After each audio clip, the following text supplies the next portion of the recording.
Berjumpa lagi dengan saya Guntur Daya Bekati. Nah, saudara kasih dalam Tuhan Yesus Kristus, pada kali ini saya akan berbagi pengalaman tentang kebenaran firman Tuhan. Namun sebelumnya mari kita berdoa. Bapa di surga, terima kasih, bersyukur buat anugerah-Mu yang boleh mempercayakan hamba untuk menyampaikan firman-Mu kepada anak-anak Tuhan, umat Tuhan melalui media massa ini. Kiranya Engkau memberkati, menolong, memberkati hamba dan memberkati setiap anak-anak-Mu yang akan menyaksikan video ini sehingga mereka diberkati dan dipulihkan dalam Engkau. Dalam nama Yesus berdoa dan bersyukur ya. Amin. Baik, saudara kasih dalam Tuhan Yesus Kristus, pada malam hari ini saya akan menyampaikan kebenaran firman Tuhan yang terdapat di dalam kitab 1 Timotius pasal yang keempat ayat yang ke-12, dan saya akan membaca ayat firman Tuhan ini dan kita sama-sama mendengar, menyimak dan memahami serta melakukan. 1 Timotius pasal 4 ayat 12, demikian firman Tuhan. Jangan seorang pun menganggap engkau rendah karena engkau muda. Jadilah teladan bagi orang-orang percaya dalam perkataanmu, dalam tingkah lakumu, dalam kasihmu, dalam kesetiaanmu, dan dalam kesucianmu. Nah, saudara yang saya kasih dalam Tuhan Yesus Kristus, tema yang saya angkat pemimpin gereja. Ini ya, karakter pemimpin gereja. Itu tema yang saya angkat pada malam hari ini, saat ini, yaitu karakter pemimpin gereja. Nah, saya akan menjelaskan pengertian daripada karakter ini. Karakter adalah sifat-sifat yang melekat pada kepribadian manusia. Jadi sifat-sifat yang melekat pada kepribadian manusia itulah karakter. Yaitu karakter itu berbicara tentang tabiat, ya, berbicara tentang sifat, berbicara tentang watak. Kemudian karakter juga berbicara tentang kualitas seperti integritas, ya, kemurnian moral, kasih, kelembutan, kesabaran, kesetiaan, kesucian, dan lain sebagainya. Itulah karakter. Nah, saudara kasih dalam Tuhan Yesus Kristus, Jerry Kawoput mengungkapkan bahwa bagi seorang pemimpin gereja tidak ada atribut yang lebih penting ketimbang karakter. Artinya sebagai pemimpin gereja, karakter itu sangat menentukan suatu keberhasilan dan kegagalan di dalam iman dan juga di dalam melayani Tuhan. Itu karakter itu sangat menentukan, atribut, ya. Jadi karakter itu adalah atribut pribadi manusia, ya, yang menentukan baik atau jahatnya manusia itu. Kalau dia orang ingin menjadi baik, maka dia memiliki atribut karakter yang baik seperti itu. Nah, saudara kasih dalam Tuhan Yesus Kristus, bahkan kalau kita melihat juga di dalam pelayanan Tuhan Yesus itu sendiri, karakter itu sangat ditekankan, ya. Karakter itu sangat diutamakan, diajarkan kepada para muridnya. Bahkan Yesus sendiri juga telah menjadi contoh teladan yang baik dan yang sempurna, yang benar akan karakter itu kepada manusia dan kepada orang percaya sekarang ini. Nah, jadi saudara kasih dalam Tuhan Yesus Kristus, kebanyakan kegagalan terjadi dalam hal iman, ya, bagi orang Kristen, dan dalam hal pelayanan bagi hamba Tuhan, dan dalam hal memberitakan kebenaran dalam bergereja itu disebabkan oleh karakter yang tidak baik, yang tidak benar, yang tidak selaras dengan karakternya Kristus. Itu menyebabkan suatu kegagalan. Jadi itu pengertian karakter. Kemudian sedangkan pengertian pemimpin adalah seseorang yang memimpin dua atau lebih, baik itu dalam konteks keluarga maupun lembaga-lembaga organisasi. Itu pemimpin. Jadi pemimpin adalah seseorang yang memimpin dua atau lebih, ya, di dalam suatu baik itu keluarga maupun lembaga-lembaga organisasi, ya. Itu adalah pengertian daripada pemimpin. Kepemimpinan adalah kemampuan seseorang pemimpin untuk mengendalikan, memimpin, mempengaruhi pikiran, perasaan, tingkah laku orang lain untuk mencapai suatu tujuan yang ditentukan sebelumnya. Itu adalah pemimpinan.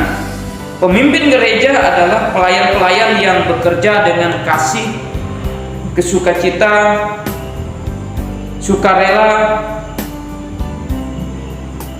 karena adanya panggilan daripada Kristus sendiri, panggilan, pemilihan, dan penetapan dari Kristus sendiri. Itu adalah pemimpin gereja, orang-orang yang melayani dengan penuh kasih, dengan kesetiaan, dengan sukacita, dengan kerelaan, ya. Oleh karena dipanggil, dipilih, ditetapkan oleh Yesus Kristus. Jadi bukan kita yang memilih, menentukan diri sendiri, tapi pemimpin gereja adalah Tuhan yang memanggil, yang menentukan, seperti itu. Nah, jadi saudara kasih dalam Tuhan Yesus Kristus, tugas pemimpin adalah berotoritas, ya. Otoritas artinya memiliki kekuasaan penuh atas orang-orang yang dipimpinnya. Kemudian tugas pemimpin itu merencanakan, mengorganisasikan, kemudian membimbing, mengarah, menuntun, mengajar, ya, mendidik, dan melaksanakan dan mengawasi segala organisasi atau lembaga atau setiap apa yang dikerjakan, seperti itu. Itu tugas pemimpin. Sedangkan gereja, saudara, pengertian gereja adalah perkumpulan orang-orang yang keluar dari kegelapan menuju terang Kristus yang ajaib. Itulah gereja secara rohani, ya. Sedangkan gereja secara fisik berbicara tentang adalah gedung, ya, gedung atau wadah atau tempat orang-orang yang telah terpanggil dari kegelapan menuju terang Kristus itu untuk beribadah kepada Tuhan. Itu pengertian gereja. Nah, siapa yang ada di dalam gereja? Di dalam gereja itu ada gembala, ada pendeta, ada penginjil, ada jemaat, ya, dan ada orang-orang juga lainnya. Nah, siapa kepala gereja? Kepala gereja dalam kitab Efesus, ya, Kolose, itu jelas dikatakan di sana kepala gereja adalah Tuhan Yesus sendiri. Sedangkan gembala jemaat itu adalah tubuh atau ranting-ranting, ya, yang daripada Kristus Yesus itu sendiri, ya, rekan, ya, orang-orang yang terpanggil tadi. Nah, oleh sebab itu saudara kasih dalam Tuhan Yesus Kristus, secara khusus untuk hamba-hamba Tuhan yang memang dipercayakan untuk melayani di dalam baik di dalam konteks pelayanan sebagai guru agama, kemudian dalam konteks pelayanan sebagai penginjil atau misionaris dimanapun berada, kemudian pelayanan dalam konteks pengembalaan di gereja atau dosen di sekolah teologi. Ya, pentingnya kita memiliki karakter yang baik, karakter yang benar, dan karakter seperti Kristus itu sendiri di dalam pelayanan kita, sehingga dengan karakter yang memang mencerminkan karakter Kristus itu, maka kita akan berhasil dalam pelayanan. Nah, Rasul Paulus juga mengingatkan kepada Timotius agar dia memiliki karakter itu, karakter yang baik, karakter yang benar, karakter seperti Kristus sendiri, seperti ayat firman Tuhan di dalam 1 Timotius pasal 4 ayat 1 sampai yang ke-16 ini. Jelas ini berbicara tentang karakter, di mana Rasul Paulus mengingatkan Timotius itu sebagai rekan anak didiknya, ya, yang masih muda, yang melayani di jemaat yang ada di Efesus pada waktu itu. Dia mengingatkan supaya Timotius itu memiliki karakter yang baik. Nah, beberapa jenis karakter yang disimpulkan di dalam firman Tuhan ini di ayat yang ke-12 ini, ya. Ayat 12 ini, ya, ada beberapa model karakter yang harus kita miliki di dalam diri kita. Adalah yang pertama itu karakter, yaitu tingkah laku, ya.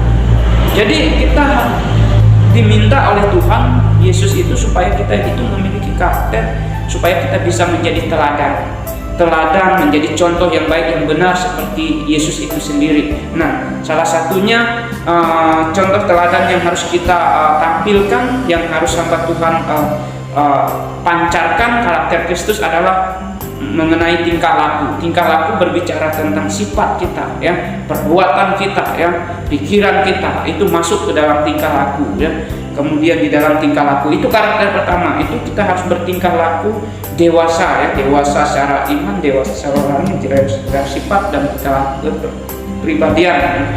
Kemudian selain daripada tingkah laku dalam ini kita harus menjadi teladan bagi orang percaya maupun yang belum percaya itu, menjadi teladan dalam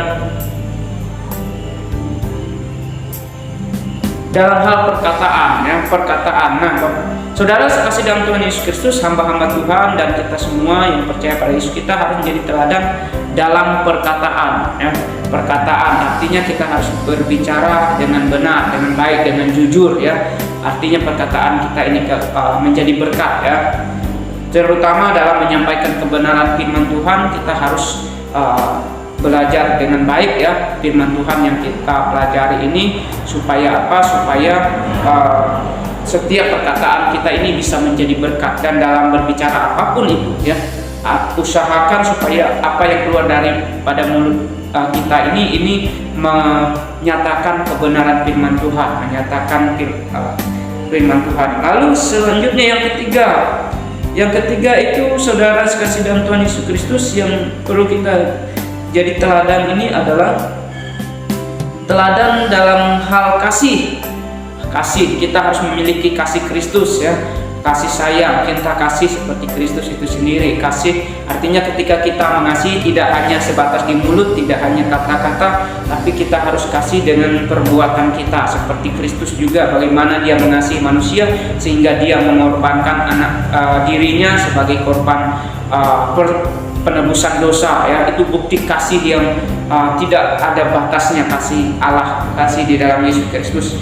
Dan dia rela menderita, dia rela mati di kayu salib, dia rela bahkan dia bangkit ya. Itu kasih Kristus ya, sungguh besar kasih Kristus. Dan kita juga harus memancarkan kasih Kristus itu kepada sesama kita ya, sehingga melalui kasih itulah kita bisa menjadi berkat bagi.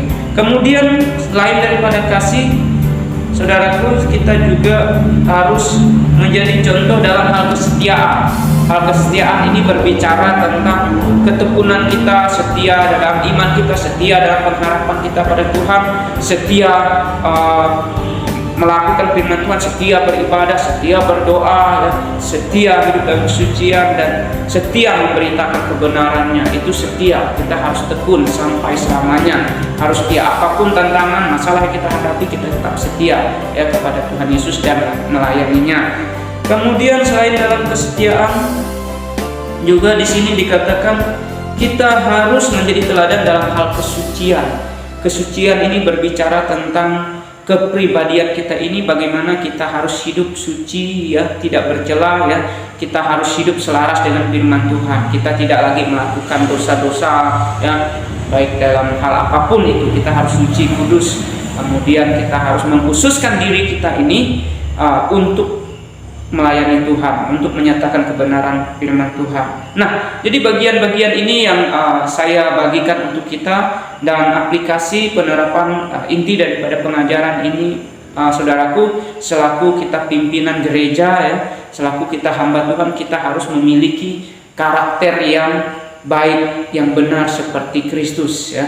Nah, tujuan daripada Rasul Paulus mengingatkan Timotius untuk memiliki karakter yang demikian, supaya dia itu bisa menjadi supaya ada kekuatan bagi dia untuk menghadapi pengajaran-pengajaran sesat pada saat itu. Nah, demikian juga kita dengan memiliki karakter yang baik, kita tidak akan goyah iman kita kepada Tuhan, kita tidak akan goyah kesetiaan kita melayani Tuhan, dan kita tidak akan goyah oleh pengajaran-pengajaran sesat yang bagaimanapun bentuknya. Dan terlebih dengan memiliki karakter itu, kita bisa menyelamatkan diri kita sendiri dan menyelamatkan banyak orang yang mendengarkan pemberitaan firman Tuhan ya. Itu terdapat di dalam 1 Timotius pasal 4 ayat yang ke-16 itu.